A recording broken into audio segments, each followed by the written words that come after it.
The red dust hung in the air like a curse, painting the dying light of day in shades of rust and blood. Along the wagon trail that cut through the New Mexico territory, the cicadas sang their harsh evening song, a sound that seemed to mock the suffering of those who dared traverse this unforgiving land. Maybelle Carson clutched her twin daughters against her chest, each shallow breath sending fire through her ribs. The babies, no more than 3 months old, whimpered softly in the fading heat. Their tiny faces, pinched with hunger, were all that kept her moving forward on legs that threatened to buckle with each step. Her dress, once a respectable calico print, now hung in tatters, stained with dirt and something darker that seeped through the fabric at her side.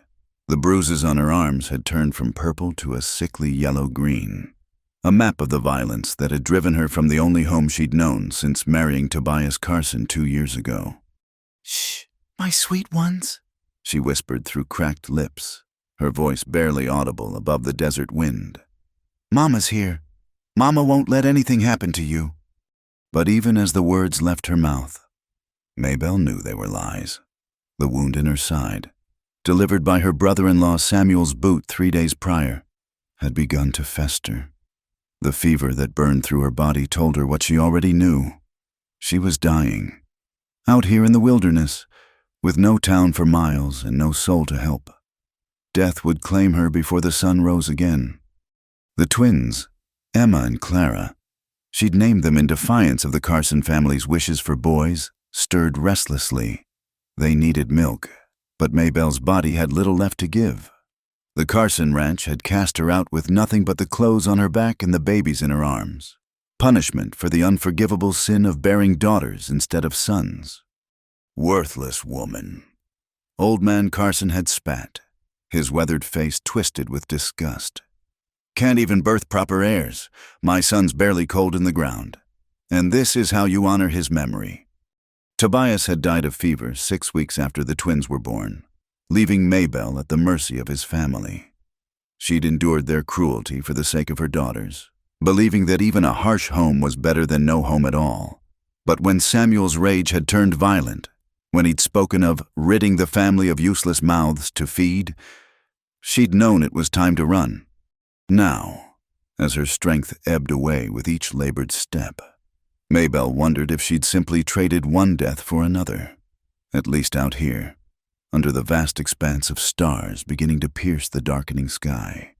Her daughters might be found by someone with kindness in their heart. The sound of hoofbeats made her freeze. In her condition, she couldn't run, couldn't hide. She could only stand there, swaying slightly, as the rider approached through the gathering dusk. The horse was a sturdy brown mare, well cared for despite the harsh environment. Its rider sat tall in the saddle, a broad-shouldered silhouette against the dying light. As the stranger drew closer, Maybelle's knees finally gave way.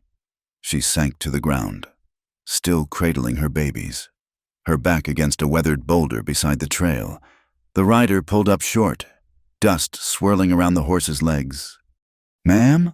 The voice was deep, gravelly with disuse. "Ma'am, are you all right?" Maybelle tried to answer, but only a weak cough emerged. The man dismounted, his boots hitting the ground with a solid thud. As he approached, she could make out his features in the twilight, a face carved by wind and sun, with deep-set eyes and a jaw shadowed by several days' growth of beard. He looked to be in his 30s, with the kind of careful movements that spoke of a man who'd learned to survive by reading danger in every situation. "Please," Maybelle managed, her voice breaking. "Please, take my babies." The stranger, Amos Hartley, though she didn't know his name yet, knelt beside her, his expression shifting from wariness to concern as he took in her condition. His eyes, gray as storm clouds, widened at the sight of the blood seeping through her dress. "Good Lord," he muttered, reaching out instinctively before pulling back, unsure. "What happened to you?" "It's my last day alive," Maybelle whispered, each word an effort. "The wounds, they're fatal. Please, sir, I'm begging you. Take my twins. Find them a good home." Amos removed his hat, running a hand through dark hair streaked with premature gray. He'd seen plenty of death in his 34 years, had learned to harden his heart against the suffering that seemed to follow humanity wherever it went. But something about this young woman, barely more than a girl herself, holding her babies with the last of her strength, cracked through his defenses. "Let's not talk of dying just yet," he said, his voice gentler than it had been in years. "My ranch isn't far. I've got medical supplies, food, water. We'll get you fixed up." Maybelle shook her head weakly. "You don't understand. They'll come looking. The Carsons.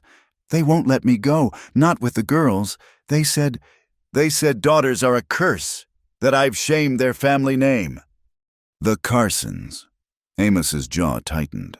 He knew of them, a clan that ran cattle about 40 miles south, with a reputation for harsh dealings and harsher justice. "They did this to you." "My husband died," Maybelle explained, her breathing growing more labored. "Tobias was kind, not like the others. But when he passed, his family, they wanted sons. I gave them Emma and Clara instead." The babies, as if sensing their names, let out thin wails that pierced the desert quiet. Amos looked at them properly for the first time. Two tiny faces, perfect mirrors of each other, with wisps of dark hair and rosebud mouths. Something twisted in his chest, a feeling he'd buried long ago with dreams of his own family. "Listen to me," he said firmly, already making the decision that would change all their lives. "I'm taking you to my place, all three of you.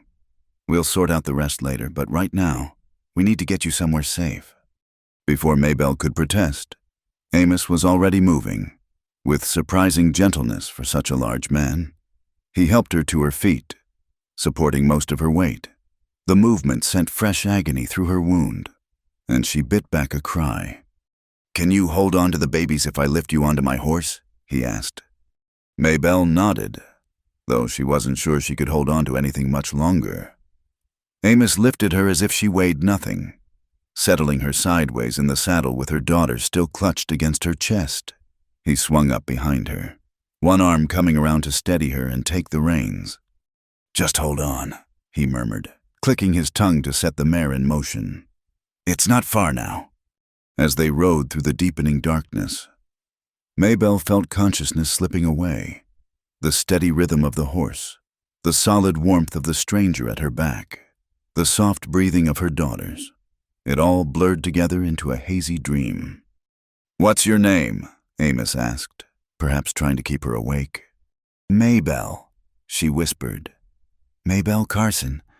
Was Carson. I don't know what I am now." "You're alive," he said simply. "That's what you are. And as long as you're breathing, there's hope." Hope. The word seemed foreign to Maybelle, as distant as the stars beginning to crowd the desert sky. But as they rode on through the darkness, toward a fate she couldn't imagine, she held her daughters close and dared to believe that perhaps this stranger was right.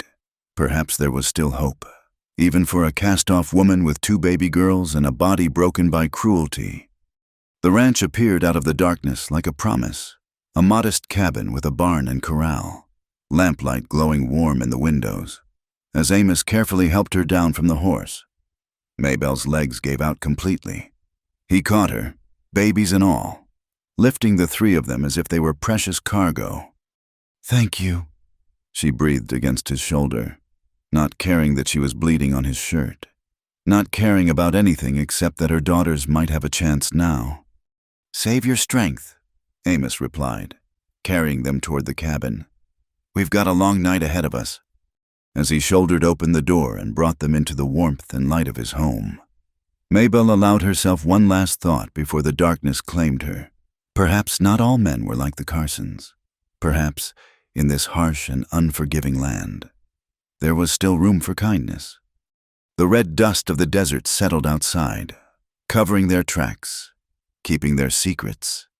Inside the cabin, a new chapter was beginning, though none of them could know yet how profoundly their lives had just become intertwined. The lamplight cast dancing shadows across the rough-hewn walls as Amos Hartley laid the unconscious woman on his bed. The only proper bed in the cabin. The twins, still clutched in their mother's arms, had mercifully fallen into exhausted sleep. For a moment, he stood there, uncertain, his hands hovering uselessly as he tried to figure out what to do first. It had been 7 years since he'd had anyone else under his roof. 7 years since Mary had died in this very bed, taking their unborn child with her. He'd sworn then never to let anyone close enough to hurt him again. Yet here he was, with a dying woman and 2 infants who needed more help than he knew how to give. "Focus, Hartley," he muttered to himself, moving with sudden purpose. First, the babies. Gently, he extracted them from Maybelle's limp arms, marveling at how light they were, like birds' bones wrapped in soft blankets. He fashioned a makeshift bed from a wooden crate and some old quilts near the fireplace. Settling them close together, they stirred, making soft mewling sounds, but didn't wake. Now for their mother. The wound in her side was worse than he'd initially thought.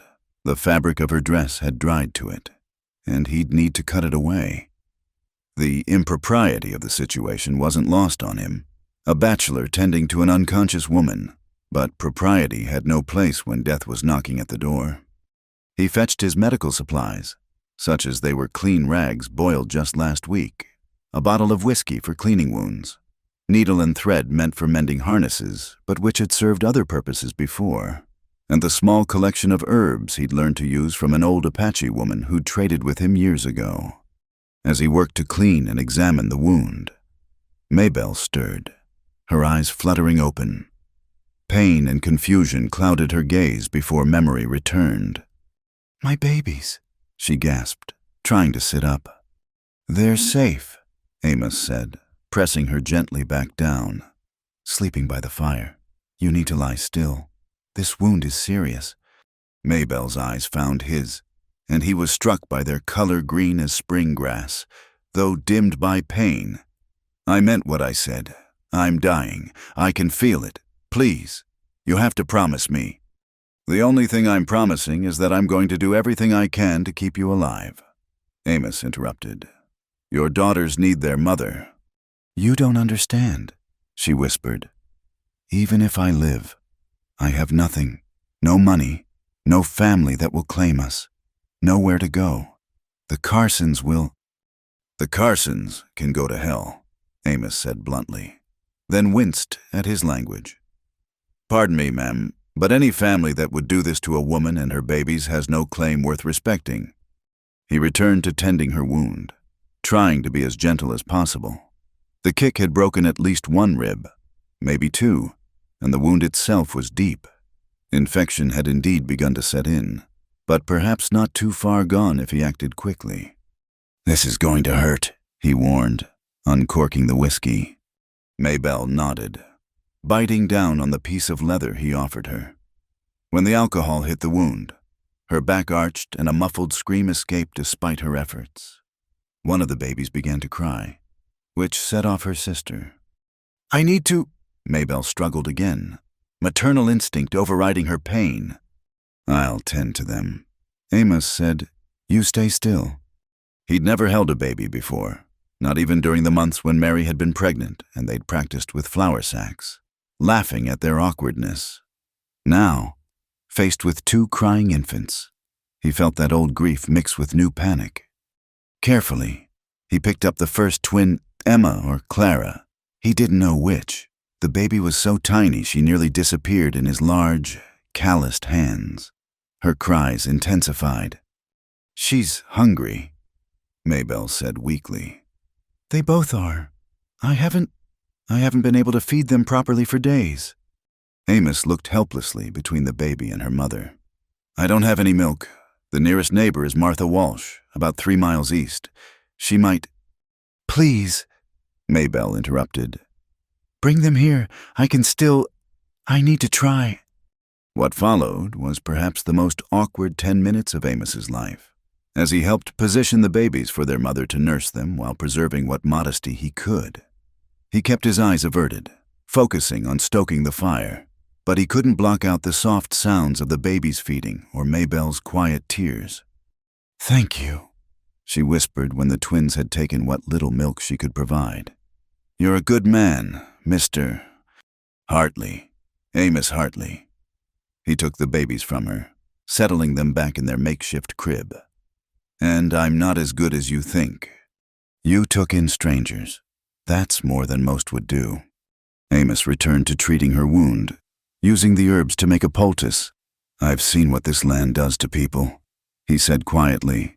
Makes them hard, makes them cruel, but cruelty to women and children, that's a line that shouldn't be crossed. As he worked, Maybelle studied him through half-closed eyes.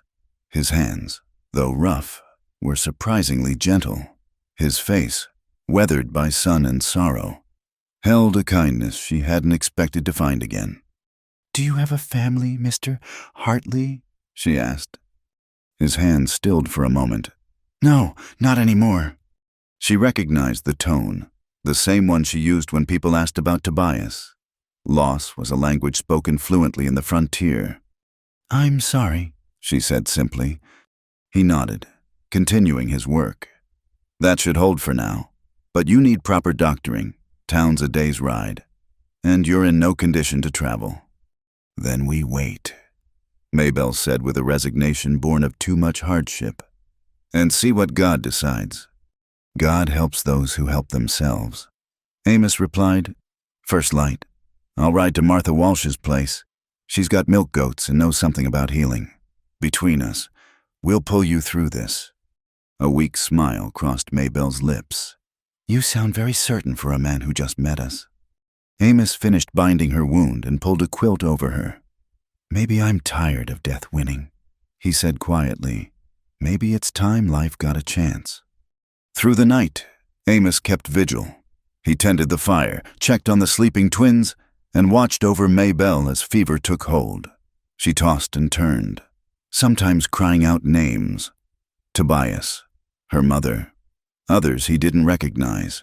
He bathed her forehead with cool water and spoke to her in low, steady tones, the way he'd gentle a spooked horse. You're safe now, he told her during one of her more lucid moments. You and your girls, I give you my word. Your word, she repeated hazily. Is it good? It's all I have, he admitted. But yes, it's good. As the darkest part of the night crept toward dawn, one of the twins began to fuss. Amos picked her up, walking the small cabin with her against his shoulder. She was so light, so fragile. How did something so small survive in this harsh world? Your mama's going to be fine, he told the baby, though he wasn't sure if he was trying to convince her or himself. She's strong. Your mama has to have made it this far with you two. The baby made a small sound, her tiny fist catching his shirt. Something deep inside Amos's chest, something he'd thought dead and buried with Mary, stirred to life. When dawn finally painted the eastern sky purple and gold, Maybelle's fever had broken. She woke to find Amos dozing in a chair beside the bed, one twin cradled in each arm. The sight made her heart constrict with an emotion she couldn't name. Mr.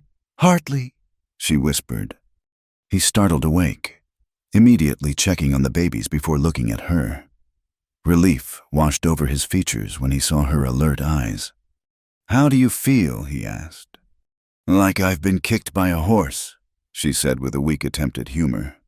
But alive, thanks to you. Save your thanks until you're fully mended, he said, standing carefully with the twins. I need to ride to Martha's. Will you be all right for a few hours? Maybelle nodded. We've made it this far. As Amos prepared to leave, saddling his horse in the pale morning light, he found himself looking back at the cabin with an unfamiliar feeling. For 7 years, leaving had meant escaping the ghosts that haunted that place. Now, for the first time, he had a reason to hurry back. Inside, Maybelle held her daughters close, breathing in their sweet baby scent. We're going to be all right, she whispered to them. That man, Mr. Hartley, I think he might be our miracle.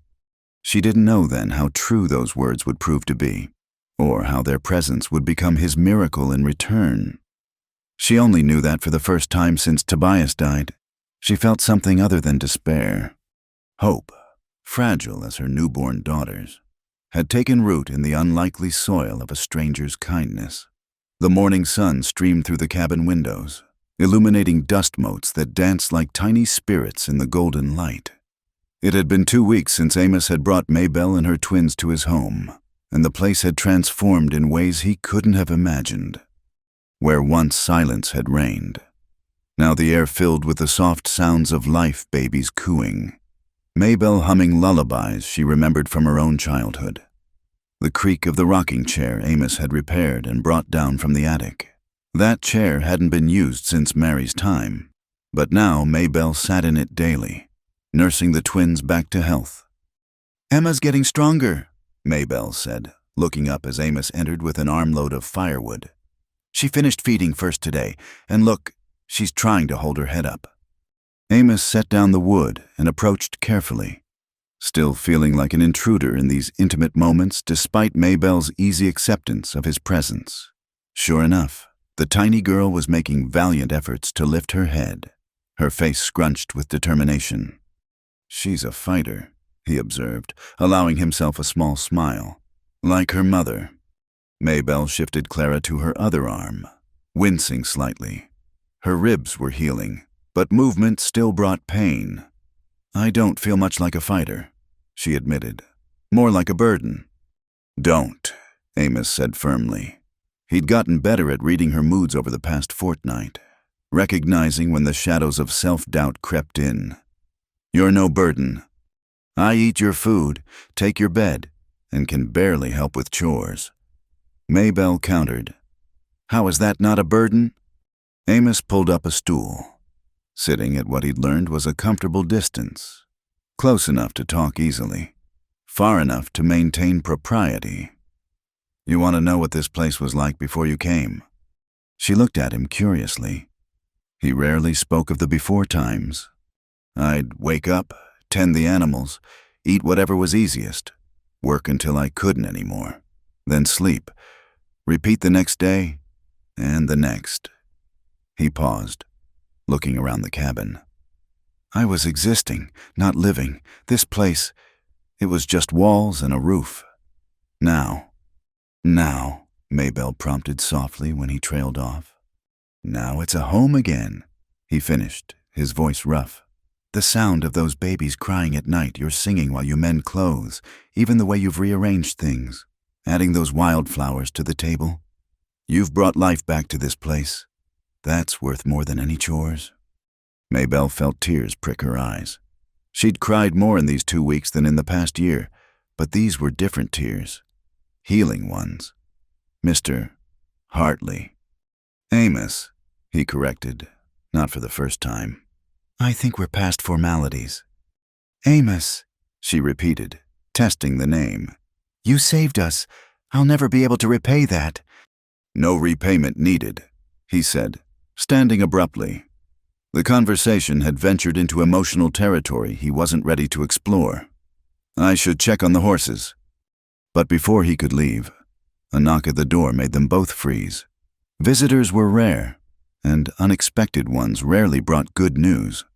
"Stay there," Amos said quietly, moving to the door with the careful grace of a man ready for trouble. He relaxed when he saw who it was. "Martha," he said, opening the door wider. "Come in." Martha Walsh bustled in, carrying a basket and wearing her characteristic no-nonsense expression. A widow of 10 years. She'd carved out her own place in the territory through sheer determination and a milk goat operation that kept half the county supplied. "Brought more milk and some bread," she announced, then stopped short at the sight of Maybelle in the rocking chair. "Well, don't you look better than when I saw you last week? Getting some color back." "Thanks to you and Amos," Maybelle said. "The goat's milk saved my girls." Martha set down her basket and approached, her keen eyes taking in every detail. "Mind if I hold one?" Maybelle offered Emma, and Martha took her with practiced ease. "Beautiful child. Both of them are. They'll break hearts someday." If they live that long, Maybelle said quietly. Martha's expression sharpened. Why wouldn't they? Amos and Maybelle exchanged glances. They'd discussed this. The threat of the Carsons still loomed, though there'd been no sign of them yet. The family I escaped from, Maybelle said carefully. They might come looking. Martha snorted. The Carsons, that bunch of rattlesnakes, let them try. She looked at Amos. You'll protect them, won't you? With my life, Amos said simply, and both women heard the truth in it. Martha studied him for a long moment, then nodded. Good. About time you had something to fight for again. She turned back to Maybelle. And you, young lady, need to stop thinking of yourself as some charity case. You know what I see when I look at you. Maybelle shook her head. I see a woman who had the courage to run rather than let her babies suffer. I see a mother who walked miles with broken ribs to save her children. That's not weakness, girl. That's steel wrapped in silk. The words hit home. Maybelle had spent so long being told she was worthless that she'd started to believe it. But here, in this simple cabin with these unexpected allies, she was beginning to remember who she'd been before the Carsons had tried to break her. Now, Martha continued briskly, handing Emma back. I've been thinking, you'll need things for those babies. Proper clothes, diapers, maybe a real crib. I've got some supplies from when my nephew visited last year. No use to me now. I couldn't, Maybelle began. Yes, you could and you will, Martha interrupted. That's what neighbors do. Besides, she added with a sly look at Amos, it's nice seeing this place with children in it. Reminds me of better times. Amos busied himself with the fire, but Maybelle caught the tension in his shoulders. Martha had known Mary, had been there for the funeral. These were wounds that hadn't healed, might never fully heal. After Martha left, promising to return in a few days with the baby supplies, Maybelle watched Amos work on a piece of wood he'd been shaping in the evenings. She'd realized a few days ago what it was. A cradle, built with careful joints and smooth curves. You're good with your hands, she observed. He shrugged. Idle hands and all that. Figured the girls needed something better than that old crate. It's beautiful work, she said, then gathered her courage. Amos, can I ask you something? He looked up warily. I suppose. Martha mentioned better times, and I've seen the closed door at the end of the hall. The one you never open. You don't have to tell me, but who was she? For a long moment, Amos was silent, his hand stilling on the wood. Then, quietly, my wife, Mary, she died 7 years ago in childbirth. The baby didn't make it either. I'm so sorry, Maybelle whispered. It was a long time ago, Amos said, but his voice suggested otherwise. This place, I kept it like a shrine for a while. Then I just stopped caring about anything but basic survival. And now, he looked at her, really looked at her, and Maybelle felt something shift in the air between them. Now I'm remembering that life goes on, whether we want it to or not. And maybe that's not such a bad thing. Clara chose that moment to start fussing, breaking the charged moment, as Maybelle tended to her daughter. Amos returned to his work on the cradle, but both were acutely aware of how the atmosphere in the room had changed. That night, after the twins were settled in their crate bed and Maybelle had retired to the main bedroom, Amos still insisted on sleeping in the barn, despite her protests. He stood outside looking at the stars, the same stars he'd cursed after Mary's death, the same stars that had watched impassively as he'd nearly let grief consume him. But tonight, with baby sounds drifting from the cabin and the knowledge that Maybelle was safe inside, the stars didn't seem so cold. For the first time in 7 years, Amos Hartley allowed himself to think about the future instead of the past. Inside, Maybelle lay awake, one hand resting on the cradle Amos was building. She thought about his careful hands shaping the wood, about the way he'd looked at her earlier, about how safe she felt in this place that was becoming home. Your papa would have liked him, she whispered to her sleeping daughters. He would have understood why we're here. And in the darkness, surrounded by the peaceful sounds of her children's breathing and the distant call of night birds, Mabel Carson allowed herself to hope that she might be more than just a refugee in Amos Hartley's life. Perhaps, just perhaps, they were all finding their way to something new, something neither had dared to dream was possible. The cabin, once shrouded in grief, now held the tender beginnings of a family, unconventional, unexpected, but growing stronger with each passing day. The wounds were healing, both physical and emotional, and in their place, something beautiful was taking root. The saloon in Cedar Ridge smelled of sawdust, tobacco smoke, and the kind of desperation that clung to men who'd given up on anything better. Amos Hartley stood at the counter of the general store attached to it, purchasing supplies and trying to ignore the loud conversation drifting through the thin walls. "Heard Hartley's taken in some woman," a gravelly voice said, followed by the clink of glasses. "Found her on the trail, half dead with 2 brats." Amos's hand stilled on the bag of flour he was examining. He recognized the voice. Jake Morrison. A hand from the Carson spread. "Woman should know her place." Another voice chimed in. "Running off like that, abandoning her responsibilities to the family that took her in. Sam Carson says she stole from them before she left." Jake continued. "Says those babies might not even be his brothers. Convenient how she ran off right after Tobias died, isn't it?" The storekeeper, Mr. Henley, glanced nervously at Amos. Everyone knew Amos kept to himself, but everyone also knew he had a temper when pushed, the kind of temper that had left more than one man reconsidering his life choices. "That'll be $12, Henley said quietly, trying to complete the transaction quickly. But Amos wasn't moving. His jaw was clenched, his knuckles white as he gripped the counter. Through the doorway, he could see the group of men, their faces flushed with drink and self-righteousness. "Worthless woman," Jake was saying. "Can't birth sons, can't keep a household. Runs off to play harlot with the first man who'll take her in. Hartley must be desperate for company to shelter such trash." The crack of wood made everyone jump. Amos had gripped the counter so hard a piece had broken off in his hand. He set it down carefully, paid Henley, and walked toward the saloon with the deliberate stride of a man who'd made a decision. "Gentlemen," he said, his voice dangerously calm as he entered. The saloon fell silent, all eyes turning to him. "I couldn't help but overhear your conversation." Jake Morrison shifted uncomfortably but held his ground. "Just speaking truths, Hartley. No offense meant to you."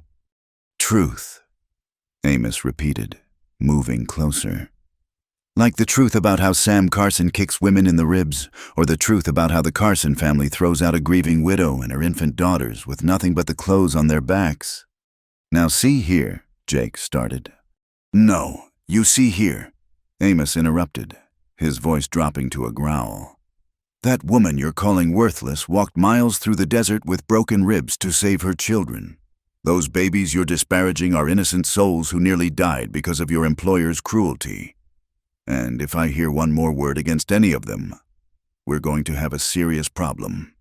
Jake stood, puffing out his chest. "You threatening me? Hartley." "I'm promising you," Amos replied. "Spread your poison elsewhere. Mrs. Carson and her daughters are under my protection, and anyone who has issue with that can take it up with me directly." The tension in the room was thick enough to cut. Several men's hands drifted toward their sidearms, but Amos stood steady, ready for whatever came next. He'd faced down claim jumpers and cattle thieves. A bunch of drunk ranch hands didn't worry him much. "She's got you bewitched." Jake spat. "That's what women like her do. Play helpless. Trap a man with their wiles." He never finished the sentence. Amos's fist connected with his jaw, sending him sprawling across a table. Glasses shattered. Men jumped back, and Jake struggled to his feet, blood dripping from his mouth. "Anyone else have opinions about Mrs. Carson they'd like to share?" Amos asked, flexing his fingers. The silence was deafening. Even the bartender had stopped polishing glasses, watching warily. Jake wiped his mouth. eyes blazing. "This isn't over. Hartley, the Carsons don't forget. That woman belongs to them. And those babies belong with their mother." Amos finished. "And if the Carsons want to dispute that, they know where to find me." He turned and walked out, collecting his supplies from a wide-eyed Henley before mounting his horse. As he rode away, he could feel eyes on his back. New word would spread quickly. By tomorrow, everyone in 3 counties would know that Amos Hartley had taken a stand. When he arrived home, the sight that greeted him washed away the anger from the confrontation. Maybelle sat on the porch he'd built the previous week, the twins lying on a blanket beside her, kicking their tiny legs at the sky. She was mending one of his shirts, humming softly, the late afternoon sun turning her dark hair to bronze. "You're back," she said, looking up with a smile that faltered when she saw his expression. "What happened?" "Nothing to worry about," Amos said, dismounting and beginning to unload supplies. Maybelle stood, approaching him with the keen intuition he'd learned she possessed. "Amos, what happened in town?" He sighed, setting down a sack of cornmeal. "There was talk, about you, about us." Her face paled. "The Carsons." "They're men, spreading lies, trying to poison the well." He met her eyes. "I may have made things worse, lost my temper." Instead of the fear he expected, Maybelle's chin lifted with a spark of the spirit that had carried her through the desert. "What did you do?" "Made it clear that you and the girls are under my protection, and possibly broke Jake Morrison's jaw." A startled laugh escaped her. "You fought for our reputation." "I fought for the truth," Amos corrected.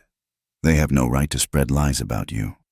Maybelle moved closer, close enough that he could smell the sage soap she used. "No one's ever fought for me before," she said softly. "Tobias was kind, but he was weak when it came to his family. He never stood up to them, not even when—" "When what?" Amos prompted gently. "When they said I was worthless for birthing daughters. When they made me sleep in the barn after the twins were born because they said I didn't deserve a place in the house." The words came out in a rush, as if she'd been holding them in too long. "When they took the milk cow away because girls don't need as much food as boys would." Amos felt rage building again. "Maybelle, but you," she continued, placing a hand on his arm. "You've shown me more kindness and respect in a month than I received in 2 years with them. And now you're fighting battles for us, risking your own reputation." "My reputation can handle it," Amos said gruffly, acutely aware of her touch. "I've been the hermit rancher for 7 years. Let them add this to their gossip. It could hurt your business. People might not buy your cattle, might not trade with you. Then I'll drive them to markets farther away. I've done it before." He covered her hand with his. "Mabel, I need you to understand something. When I brought you here, it wasn't just for the night. As long as you need a home, you have one. You and the girls, the whole territory can gossip themselves hoarse for all I care." Tears slipped down her cheeks. "I don't know how to thank you." "You already have," he said, gesturing toward the cabin. "Every meal you cook, every laugh from those babies, every evening we sit and talk while you mend clothes and I work on the cradle. You've given me back something I thought I'd lost forever." "What's that?" "A reason to come home that isn't just duty." They stood there, hands touching, as the sun began its descent toward the mountains. The twins gurgled happily on their blanket, and somewhere in the distance, a meadowlark sang its evening song. "They'll come, won't they?" Maybelle asked quietly. "The Carsons.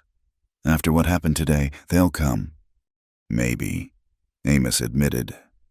"But let them. This is my land, my home, and you're under my protection. That means something out here. And if they bring the law, if they claim I stole from them—" "Did you—" "Only what was mine," Maybelle said. "My mother's silver comb, hidden in my dress. They'd taken everything else. Then we'll face that when it comes together." The word hung between them, heavy with promise. together. Not just a man helping a woman in need anymore, but something deeper, something that was growing despite the circumstances that had brought them together. That evening, as Amos worked on the cradle and Maybelle sang lullabies to the twins, she found herself thinking about the fight in town. This man, who owed her nothing, had risked his safety and reputation to defend her honor. The Carsons had always demanded respect through fear, but Amos commanded it through actions. "I've been thinking," she said suddenly, "about what those men might be saying. About us, an unmarried man and woman under the same roof." Amos's hands stilled on the wood. "I've tried to be proper, sleeping in the barn, keeping distance. I know, and I appreciate it, but it won't stop the talk." "What are you saying?" Maybelle took a breath.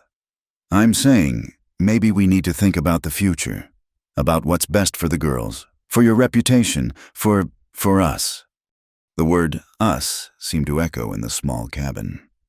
Amos set down his tools, giving her his full attention. "Maybelle, I won't have you feeling obligated. You don't owe me anything, certainly not that." "This isn't about obligation," she said carefully. "It's about building something real, something lasting. The girls need stability, a father figure, and I need to not be looking over my shoulder forever, waiting for the Carsons to claim I'm living in sin." Amos stood, crossing to where she sat. He knelt beside the rocking chair, taking her hands in his. "If we do this, it's not just for convenience or protection. I'm not built for half measures." "Neither am I," Maybelle whispered. "Not anymore." As if sensing the importance of the moment, both twins chose then to start crying. The spell broke, and both adults laughed, moving to tend to the babies. But something had shifted, something fundamental. The gossip in town had forced them to confront what had been building between them, not just sanctuary and gratitude, but the possibility of something more. Outside, night fell over the territory, bringing with it new challenges and old threats. But inside the cabin, lit by lamplight and warmed by more than just the fire, a family was forming, not by blood or law yet, but by choice and determination. The gossips in the saloon had meant to wound with their words. Instead, they'd only hastened what was becoming inevitable. Two broken souls finding wholeness in each other, creating beauty from the ashes of their past pain. The dust cloud on the horizon appeared just after noon. 3 days after the confrontation in town. Amos had been expecting it, had kept his rifle close and his eyes sharp. Now, watching the riders approach, he counted 4 men, more than he'd hoped, fewer than he'd feared. "Maybelle," he called quietly through the cabin window. "Take the girls to the back room. Bar the door." She appeared in the doorway, face pale but determined. "I should stand with you." "No," he said firmly. "Your job is to keep those babies safe. Mine is to handle this." She nodded, gathering Emma and Clara quickly. Before retreating, she touched his arm. "Be careful." "Always am," he replied, checking his rifle one more time. The riders pulled up 50 feet from the cabin, dust swirling around their horses' legs. Amos recognized 3 of them, Jake Morrison with his jaw still swollen, Pete Randall, and Tom Garrett, all Carson hands.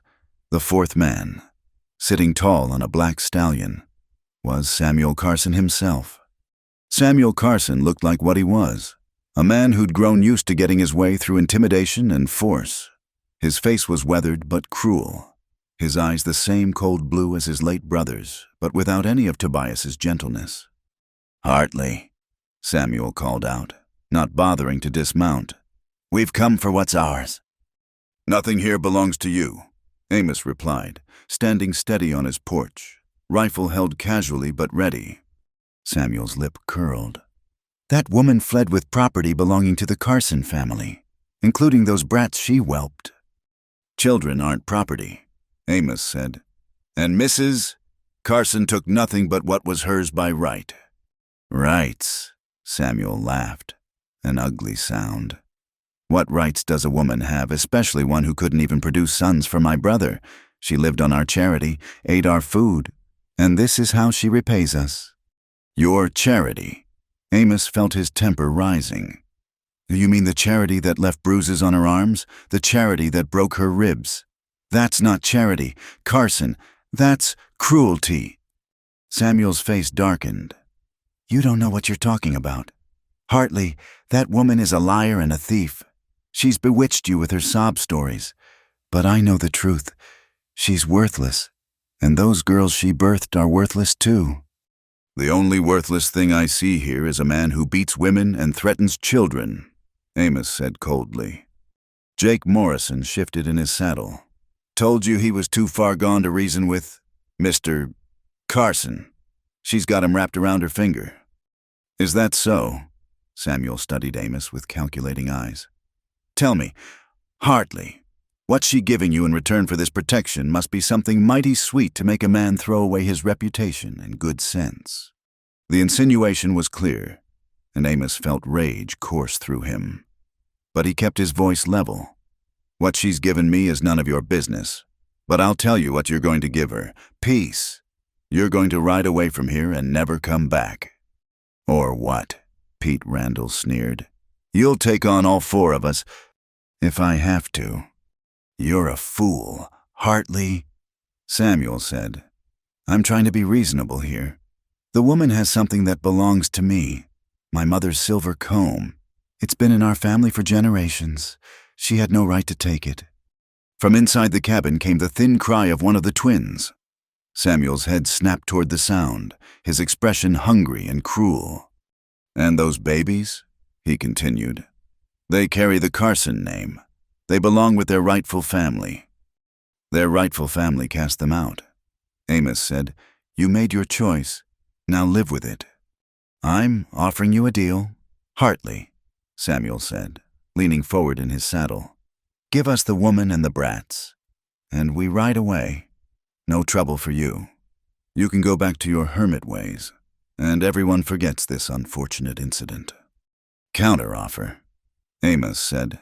You ride away now, and I don't put a bullet in you for trespassing on my land. The tension stretched taut as a bowstring. Tom Garrett's hand drifted toward his pistol, but Samuel raised a hand to stop him. You're making a mistake. Samuel said, I have influence in this territory. I can make your life very difficult. No one will buy your cattle. No one will trade with you. You'll be a pariah. I've been alone before. Amos replied, Doesn't scare me. And when the law comes, when I report the theft, report it, Amos challenged. Let's see how Judge Patterson feels about a family that beats women and abandons babies. I think you'll find the law isn't as firmly in your pocket as you believe. Samuel's face flushed with anger. You have no idea who you're protecting. That woman is damaged goods.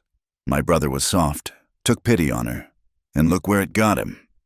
Dead within 2 years, leaving nothing but useless daughters. Your brother died of fever, Amos said. Unless you're saying Maybelle caused that too. Who knows what poisons a desperate woman might use, Samuel insinuated. That was too much. Amos raised his rifle, aiming it directly at Samuel's chest. Get off my land, now, and if you ever come near Maybelle or those children again, if you so much as breathe their names in town, I'll kill you. That's not a threat. Carson, that's a promise. For a long moment, no one moved. Then Samuel smiled, a cold, calculating expression that was somehow worse than his anger. You've made your choice. Hartley, now you'll have to live with the consequences. He turned his horse. Boys, we're leaving. For now. As they rode away, Jake Morrison called back, This ain't over. Hartley, you'll regret protecting that witch. Amos kept his rifle raised until they were out of sight, then sagged against the porch post. His hands were shaking, not from fear but from the effort of controlling his rage. The cabin door opened, and Maybelle emerged, tears streaming down her face. I heard everything. Amos, I'm so sorry. I never meant to bring this trouble to you. He set down the rifle and pulled her into his arms. Propriety be damned. Stop apologizing for other people's cruelty. he said into her hair. "None of this is your fault." "But Samuel's right. I did take the comb. It was my mother's before she died, given to me on my wedding day. But technically, once I married Tobias, everything became Carson property." "I don't care if you took his whole treasury," Amos said fiercely. "You earned whatever you took and more with what you endured." She pulled back to look at him, her green eyes swimming with tears and something else, something that made his heart race. "Why are you doing this? Really, you could have handed us over, avoided all this trouble." "You know why," he said quietly. "Say it," she whispered. "please." "Because somewhere between that first night and now, you became mine to protect. You and the girls. Not property, like Carson thinks, but family. My family." The words hung between them, heavy with meaning. From inside, both twins began crying in earnest, breaking the moment. "I should tend to them," Maybelle said, but she didn't move away. "They're probably hungry." "In a moment," Amos said, his arms still around her. "Maybelle, what I said about you being family, I meant it. But I need to know, is that what you want? Not just shelter, not just protection, but a real family," she finished. "With you." He nodded, unable to trust his voice. "I thought you'd never ask," she said, a wobbly smile breaking through her tears. "Yes, Amos. Yes to all of it." He kissed her then, there on the porch where violence had threatened moments before. It was gentle, tentative, a promise of possibilities rather than passion. When they parted, both were breathless. "We should talk to Reverend Mills," Amos said. "Make it official. That'll stop some of the gossip and give you legal protection from the Carsons." "You want to marry me?" Maybelle asked, as if she couldn't quite believe it. A used woman with 2 babies and trouble following her. "I want to marry the bravest woman I've ever met," Amos corrected. "A woman who walked through fire for her children. A woman who brought life back to my dead heart." The twins' cries grew more insistent, and this time Maybelle did step away, though reluctantly. "I need to feed them. And I need to send word to town," Amos said. "Let folks know the Carsons aren't welcome here anymore, and maybe see about getting the Reverend out here soon." As Maybelle disappeared inside, Amos allowed himself a moment to breathe. He'd just made powerful enemies, had put himself squarely in the path of the Carson family's wrath. But looking through the window at Maybelle settling into the rocking chair with the twins, humming softly as she nursed them, he knew he'd make the same choice 1,000 times over. The Carsons would be back. Samuel wasn't the type to accept defeat. There would be more confrontations, more threats, possibly worse. But Amos Hartley had found something worth fighting for again, and he'd be damned if he'd let anyone take it away. Inside the cabin, Maybelle sang to her daughters, her voice carrying on the evening air. "Hush, little babies, don't you cry. Papa's gonna sing you a lullaby. And if that lullaby don't ring, Papa's gonna buy you a golden ring." She changed the words without thinking. "Papa," instead of "Mama," and felt her heart swell at how right it sounded. Through the window, she watched Amos checking the perimeter of the property, rifle in hand, protecting his family. His family, their family. Despite the danger, despite the uncertainty. Mabel Carson, soon to be Hartley, smiled. She'd found more than shelter in this cabin. She'd found home. The moon hung low and heavy in the sky, casting long shadows across the yard as Amos made his final rounds. It had been 2 weeks since Samuel Carson's visit, 2 weeks of tense vigilance and sleepless nights. But tonight felt different. The air itself seemed to hold its breath, and the usual chorus of night sounds had fallen eerily silent. Inside the cabin, Maybelle had just gotten the twins to sleep. The wedding was planned for next week. Reverend Mills had agreed to come out to the ranch. Understanding the delicate situation, Martha Walsh would stand as witness, and for the first time in months, Mabel had allowed herself to dream of a peaceful future. The first sign of trouble was the horses. Amos's mare and the old draft horse both began stamping nervously in the corral, their eyes rolling white in the moonlight. Then came the sound of hoofbeats, not the measured pace of travelers, but the purposeful rhythm of men with violent intent. "Maybelle!" Amos called out sharply, already moving toward the cabin. "Company coming, get the girls to the root cellar." She didn't question him. In the past weeks, they'd prepared for this possibility, creating a hiding space in the root cellar with blankets and water. Maybelle scooped up the sleeping twins, wrapping them quickly in a thick quilt to muffle any cries. "What about you?" she asked, fear making her voice tight. "I'll handle this. Go!" Amos grabbed his rifle and pistol, checking both were loaded. "No matter what you hear, don't come out until I call for you." She kissed him quickly, fiercely. "Don't you dare die on me. Amos Hartley. We have a wedding next week." "Wouldn't miss it," he promised, then helped her down into the cellar, pulling the heavy door shut and scattering hay over it. The riders came into view moments later, 4 men again, but Amos could see more shapes moving in the shadows beyond. They'd brought reinforcements this time. Samuel Carson rode at the front, but he'd traded his expensive clothes for darker, more practical attire. This wasn't meant to be a social call. "Hartley," Samuel called out. "Last chance to do this the easy way." Amos stepped onto the porch, rifle ready. "Thought I made myself clear last time. Carson, you're not welcome here." "See, that's where you're wrong," Samuel said, dismounting with deliberate calm. "This is still a territory ruled by law, and I've come to reclaim stolen property. Got a warrant right here from Judge Clemens over in Silver Creek." "Clemens has no jurisdiction here," Amos replied. "And any warrant you got from him isn't worth the paper it's written on." "Maybe not," Samuel agreed with a cold smile. "But it gives us legal cover for what comes next." The attack came without further warning. Men emerged from 3 sides, rushing the cabin with clubs and ropes. Amos got off 2 shots, seeing one man fall before they were on him. He fought with the desperate strength of a man defending his family, using the rifle butt when they got too close, landing punches that sent men reeling. But there were too many. A club caught him across the shoulders, driving him to one knee. He managed to draw his pistol, firing point blank into an attacker's shoulder, but then hands were grabbing him, pulling him down. "Don't kill him yet," Samuel ordered calmly. "He needs to tell us where they're hiding first."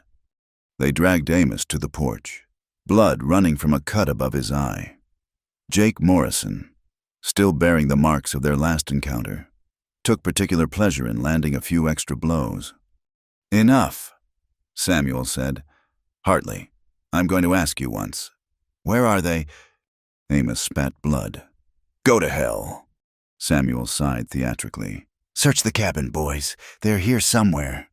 As men ransacked his home, Amos tested his bonds. They'd tied his hands behind his back, but the knots were hurried, not as tight as they should be. He began working at them, keeping his movements small. "Nothing in the cabin, Mr. Carson," Pete Randall reported. "But we found this." He held up the wooden cradle Amos had built, its smooth curves gleaming in the moonlight. Samuel took it, examining the craftsmanship with a mock appreciation. "Beautiful work," he said. "Shame to waste it on worthless girl babies." He smashed it against the porch post, the wood splintering with a crack that sounded like breaking bones. Rage gave Amos strength. He surged against his captors, nearly breaking free before they wrestled him back down. "Temper! Temper!" Samuel chided. "Now, let's think. Where would a man hide women and babies somewhere close enough to reach quickly? Somewhere with air." His eyes scanned the yard and landed on the hay-scattered area near the side of the cabin. "Check over there." "No," Amos said, real fear entering his voice for the first time.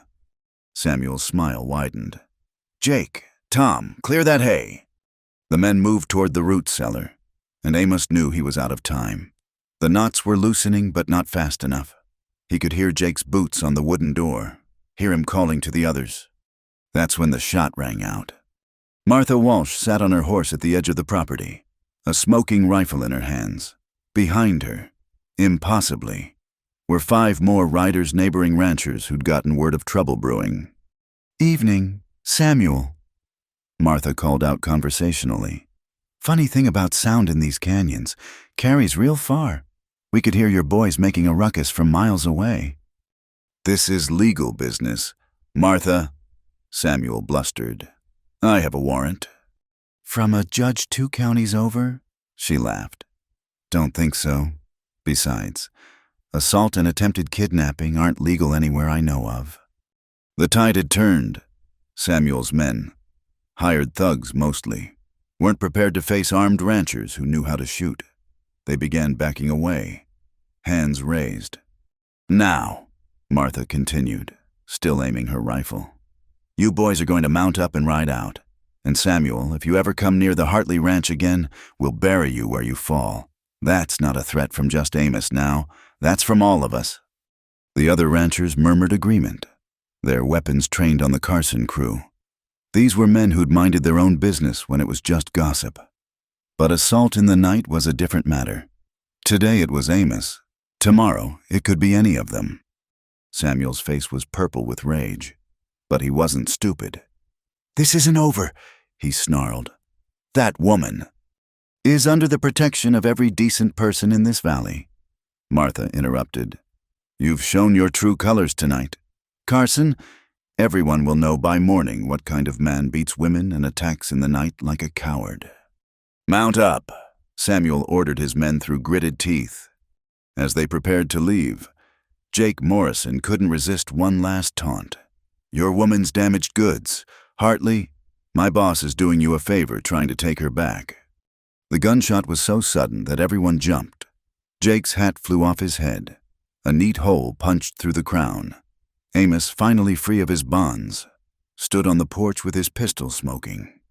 "Next one goes between your eyes," he said calmly. "Ride out, now." They left in a cloud of dust and curses.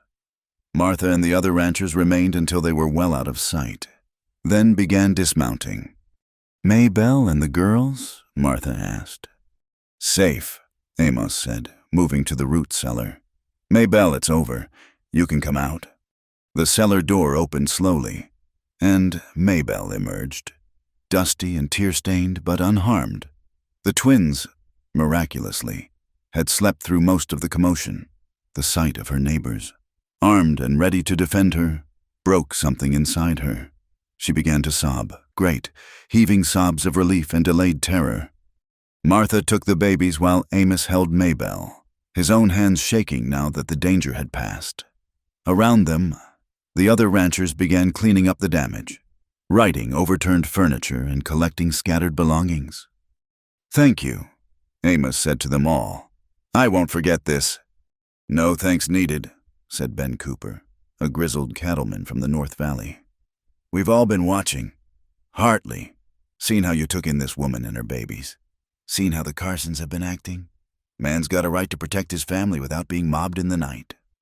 Besides," added young Tom Bradley, "Martha here made a compelling argument about community responsibility."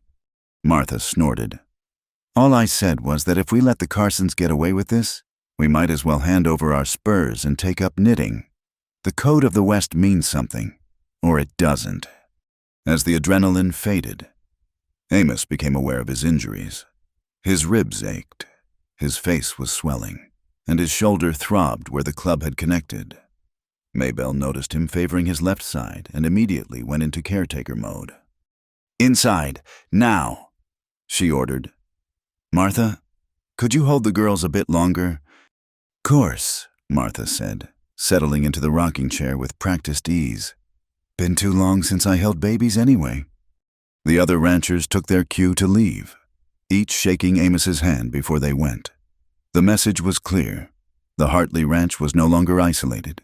They'd chosen a side, and it wasn't Samuel Carson's. Inside, as Maybelle cleaned his wounds with gentle hands, Amos caught her wrist. "I'm sorry," he said. "I should have been better prepared, if Martha hadn't come." "Stop," Maybelle said firmly. "You fought 6 men to protect us. You were willing to die rather than tell them where we were hiding. Don't you dare apologize." "The cradle," he said, remembering. I'll build another one. Yes, she agreed. You will. And this time, the girls will be old enough to watch you work, to see their father creating something beautiful just for them. Father, the word hit him like a physical blow, but a sweet one. In all the chaos and danger, he'd almost forgotten. Next week, he'd legally become their father. Maybelle, he began, but she placed a finger on his lips. I know, she said softly. I love you too. Outside, Martha sang quietly to the twins, the same lullabies she'd once sung to her own children before the fever took them. The night had shown the worst of humanity in Samuel Carson's attack, but it had also revealed the best neighbors standing together, protecting the vulnerable, choosing justice over convenience. The battle was won, but the war might not be over. Samuel Carson wasn't the type to accept defeat easily, but as Amos sat in his cabin, being tended by the woman he loved while his friend cared for the children who would soon be his daughters, he knew they'd face whatever came next together. And together, they were stronger than any force Samuel Carson could muster. The first light of dawn painted the desert in shades of rose and gold, filtering through the window to fall across Amos's battered face. Maybelle had stayed by his side through the night, changing the cool compresses on his bruises and watching for signs of serious injury. Now, as he stirred awake, she felt her heart clench at the sight of what defending them had cost him. Don't look at me like that, he said, his voice rough with sleep and pain. One eye was swollen nearly shut. His lips split, dark bruises mapping the violence across his jaw and cheekbones. Like what? She asked softly, wringing out another cloth in the basin beside the bed. Like you're blaming yourself. I can see it in your eyes. Maybelle, this isn't your fault. She set the cloth against his swollen eye with infinite care. If I hadn't come here, then I'd still be a ghost haunting my own life. Amos interrupted, catching her hand. Look at me, Maybelle, really look at me. She met his gaze, tears threatening. Before you came, I went days without speaking to another soul.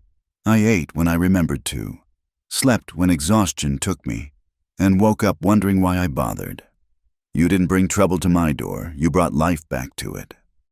But the Carsons are cowards who attack women and babies.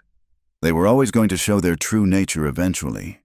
At least now the whole valley knows what they are. From the main room came the sound of Martha preparing breakfast, mixed with the soft babbling of the twins. She'd stayed the night, unwilling to leave them vulnerable, and her presence was a comfort Maybelle hadn't known she needed. Amos, Maybelle began, then stopped, searching for words. Last night, when they had you, when I thought... Her voice broke. Hey, he said gently, struggling to sit up despite her protests. Come here. She perched carefully on the edge of the bed, mindful of his injuries. He pulled her close with his less damaged arm, pressing his lips to her hair. I'm not going anywhere, he murmured. You're stuck with me, Maybelle Carson. Or should I start practicing Maybelle Hartley? A watery laugh escaped her. That does have a nice sound to it. 5 more days, he said. Think you can put up with me that long? I think I can manage, she whispered, then more seriously. Amos, what you said last night about the girls, about being their father, I meant every word. Emma and Clara are mine now, in every way that matters. I'll raise them, protect them, love them as if they were my own blood. They'll never want for anything I can provide. And if someday, if we have children together, his hand tightened on hers, then Emma and Clara will have brothers or sisters who love them. There'll be no difference in my heart. Mabel, I swear it. She kissed him then, careful of his split lip, pouring all her gratitude and love and hope into the gentle contact.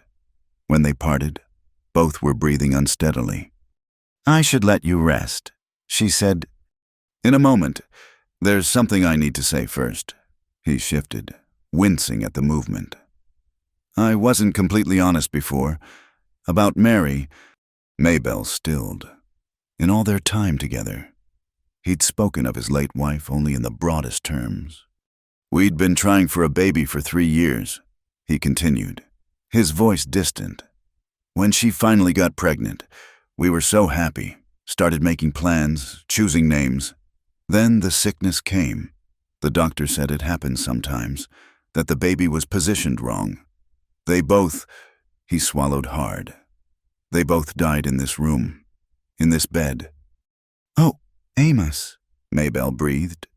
For 7 years, I couldn't even look at this room without seeing her there, kept the door closed, slept in the barn or on the floor by the fire. Then you came, and suddenly the room wasn't full of death anymore. It was full of life, your life, the girls' lives. You've given me back more than just companionship. Mabel, you've given me back my home. She was crying now, understanding finally why he'd insisted she take the bedroom, why he'd been so adamant about sleeping elsewhere. It wasn't just propriety. It was pain, and he'd pushed through it for her. That's why I need you to understand, he continued. I didn't defend you out of obligation or duty. I defended you because you're my family, my future. I thought I'd buried my heart with Mary, but you've shown me it was only sleeping, waiting for the right reason to beat again. I love you, she said simply, the words inadequate but all she had.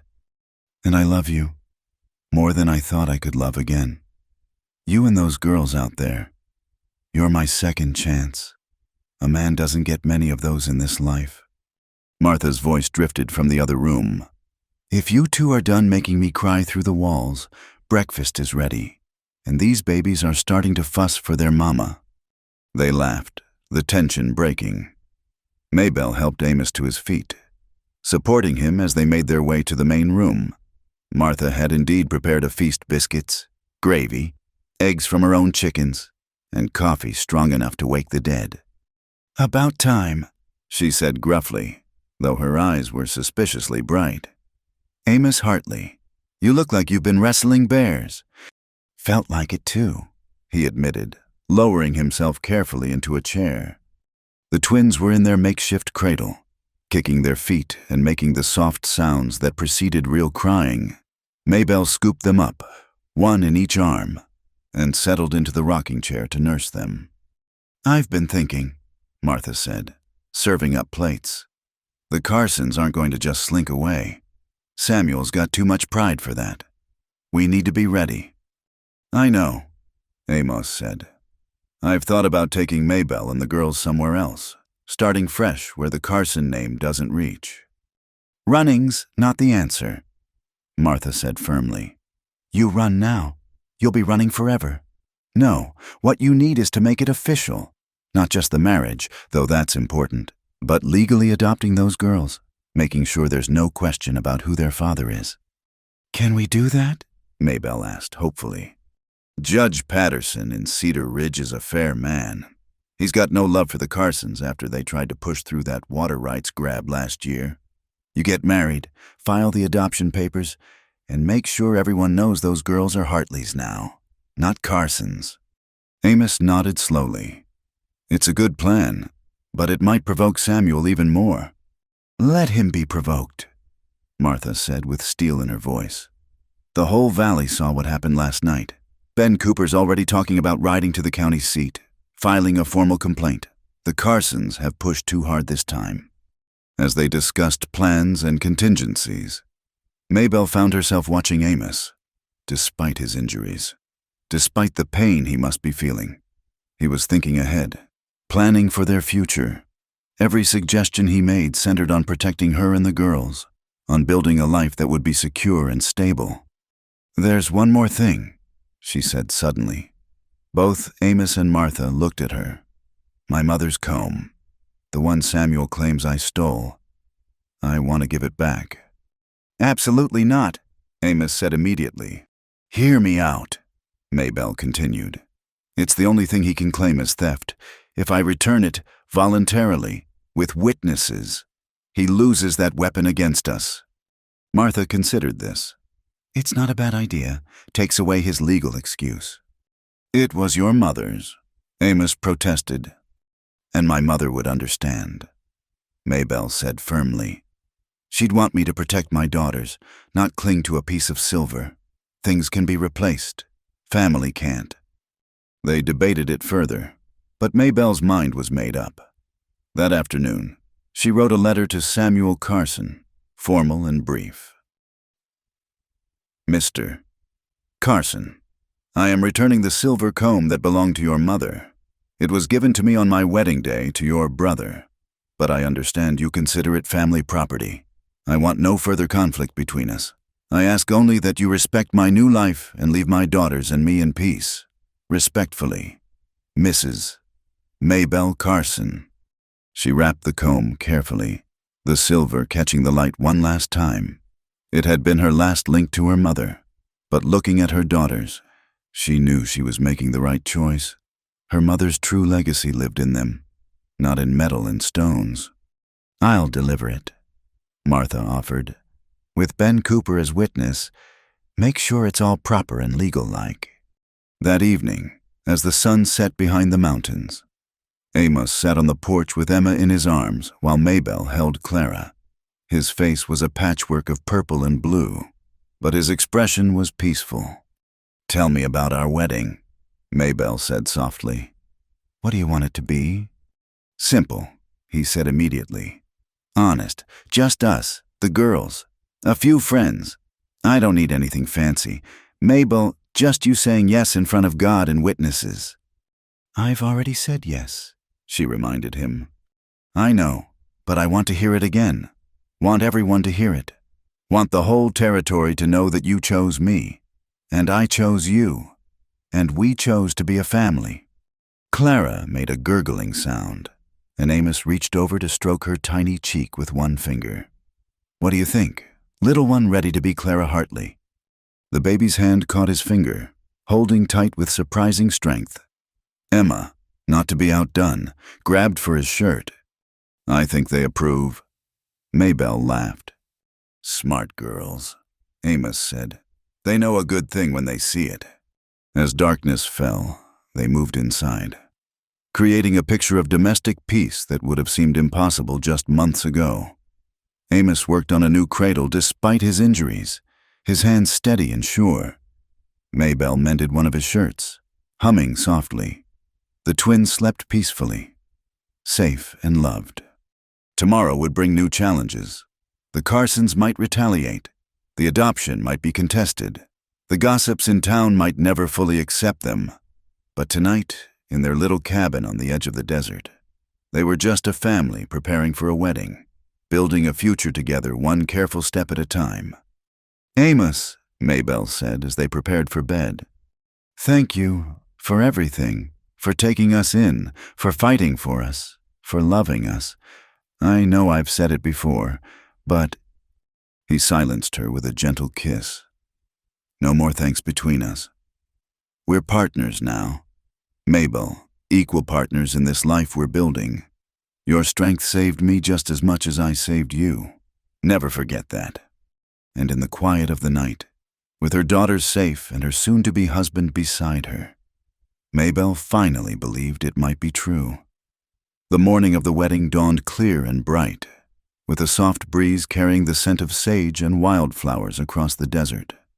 Maybelle stood before the small mirror Amos had hung in the bedroom, wearing her best dress, a simple blue calico that Martha had helped her alter to fit properly. It wasn't fancy, but it was clean and pressed, and she'd woven small white flowers into her dark hair. You look beautiful, Martha said from the doorway, holding Emma while Clara dozed in the cradle Amos had finished just 2 days prior. Like a woman in love. I am, Maybelle said simply, turning from the mirror. I never thought I'd feel this way again. Never thought I'd have a real wedding, with a man who chose me for me. Well, you've got one now, and he's pacing outside like a caged mountain cat. Worried you might change your mind. Maybelle laughed. After everything we've been through, he couldn't get rid of me if he tried. Through the window, she could see their small gathering. Reverend Mills had arrived early that morning, a kindly man with silver hair who'd made the long ride without complaint. Ben Cooper was there with his wife Sarah, and young Tom Bradley had come with his new bride. Even gruff old Walter Hayes from the furthest ranch had made the journey, declaring that any man who stood up to the Carsons deserved witnesses to his happiness. But it was Amos who drew her eye. He'd managed to shave despite his still-healing injuries, and wore his best shirt, the one she'd mended so carefully. His face still bore the marks of the fight, but his eyes were clear and bright with joy as he spoke with the Reverend. "Ready?" Martha asked. "I've been ready since the night he carried us through that door," Maybelle replied. They emerged from the cabin to a small cheer from the assembled guests. Amos turned, and the look on his face made Maybelle's heart skip. Wonder, love, and a fierce protectiveness all mingled in his gray eyes as he watched her approach. Dearly beloved. Reverend Mills began when they stood before him. "We are gathered here on this beautiful morning to witness the union of Amos Hartley and Maybelle Carson, and to celebrate the forming of a new family." He looked at the twins, held by Martha and Sarah Cooper. "For this is not just a joining of two souls, but the blessing of a family already begun. These children, Emma and Clara, will from this day forward have the protection and love of both mother and father." "That's right," someone murmured, and Maybelle saw several nods of approval. "Amos," the Reverend continued, "do you take this woman to be your lawfully wedded wife, to have and to hold, in sickness and in health, for richer or poorer, for better or worse, as long as you both shall live?" "I do," Amos said firmly, his voice carrying across the yard. "With all my heart."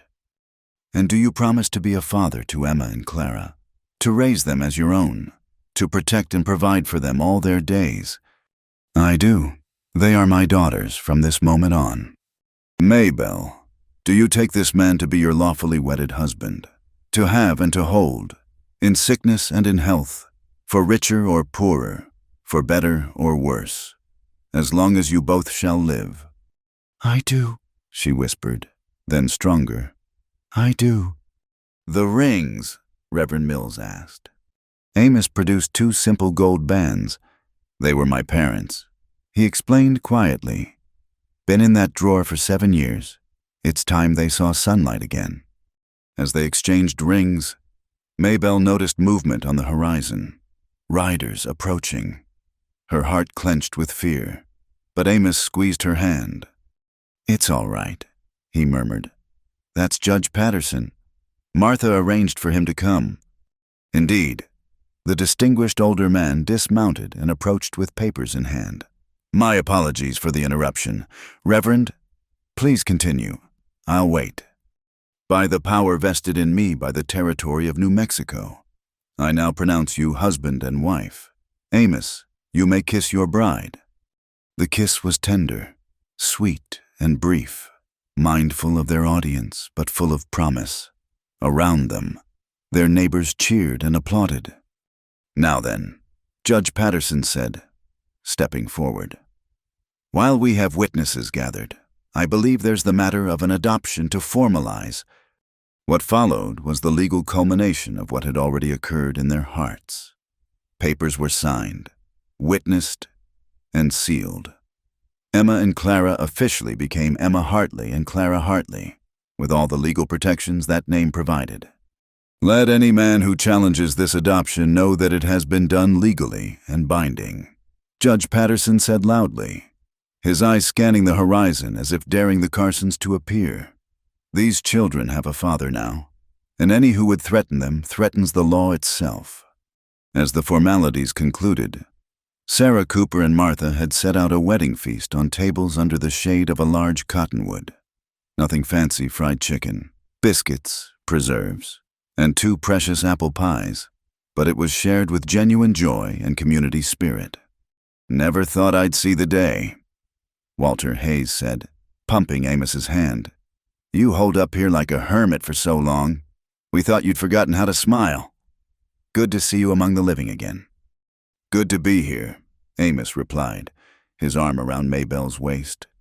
As the afternoon wore on, the twins were passed from person to person, admired and cooed over, Emma showed off her new skill of holding her head up, while Clara charmed everyone with her ready smiles. Beautiful family, Judge Patterson told them before he left. And don't worry about the Carsons. Word of their night raid has reached the county seat. They're facing some serious questions about their methods. I doubt they'll trouble you again.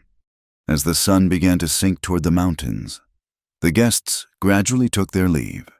Each departure came with warm wishes and promises of support. This community that had once gossiped about them had now publicly embraced them. Finally, only Martha remained, helping to clear away the remnants of the feast. As she prepared to leave, she hugged Maybelle tightly. "You've got yourself a good man," she said. "And he's got himself a treasure. You take care of each other." "We will," Maybelle promised. "Thank you, Martha, for everything." Pfft. What are neighbors for besides? It's nice having babies around to spoil again. You bring those girls to visit often.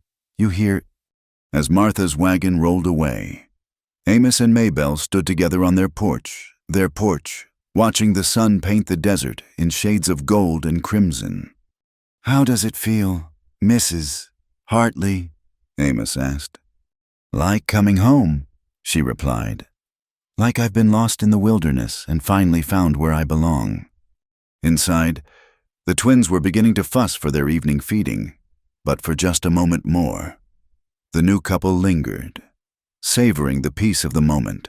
The cabin that had once echoed with grief now rang with the sounds of new life. The man who had thought his heart buried with his first wife had found love again. The woman who had fled in desperation had found safety, respect, and partnership. "I have something for you," Amos said suddenly, producing a small wrapped package.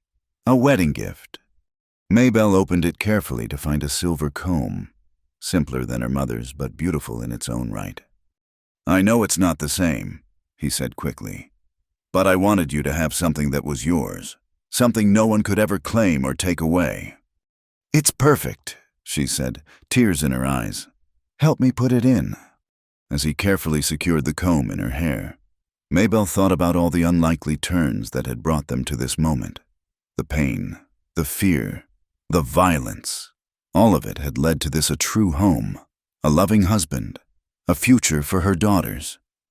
"What are you thinking?" Amos asked, noticing her contemplative mood. "About that first night, when I thought I was dying, when I begged you to take my girls. I never imagined this." "Neither did I," he admitted. "But maybe that's how the best things happen. When we're not looking for them. When we think all hope is lost. That's when grace finds us." The twins' cries grew more insistent, and they laughed, moving inside to tend to their daughters, as Maybelle settled into the rocking chair to nurse them. Amos lit the lamps against the gathering darkness. The simple domestic scene was made profound by all they had endured to reach it. Later that night, as the house settled into quiet and the twins slept peacefully in their new cradle, Amos and Maybelle lay together as husband and wife for the first time. No words were needed. Their touches spoke of promises kept and futures building. Outside, the desert wind whispered through the sage, and the stars wheeled overhead in their eternal dance. The cabin stood solid against the vastness, no longer a monument to loss, but a testament to resilience, to the power of love to transform even the most broken of hearts. In the months and years to come, the Hartley Ranch would prosper. Emma and Clara would grow strong and confident, secure in the love of both parents. More children would follow, sons and daughters who would know no distinction between themselves and their older sisters. The gossips would find new targets. The Carsons would fade into bitter obscurity, and life would flow on like the seasonal streams that fed the valley. But all of that was still to come.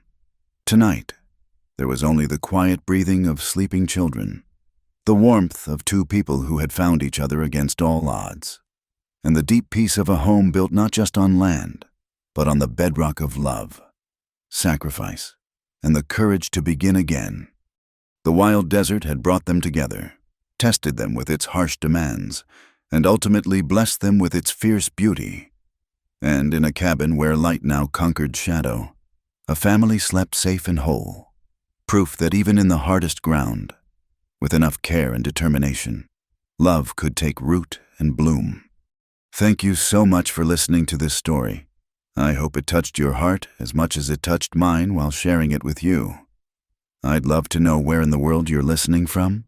Please leave a comment and let's connect over our shared love of these Wild West tales. If you enjoyed this story, please subscribe to Wild West Night, give this video a thumbs up, and hit that hype button to help more people discover these stories of love, courage, and redemption in the American frontier. Your support means the world and helps keep these tales alive. Until next time, partners.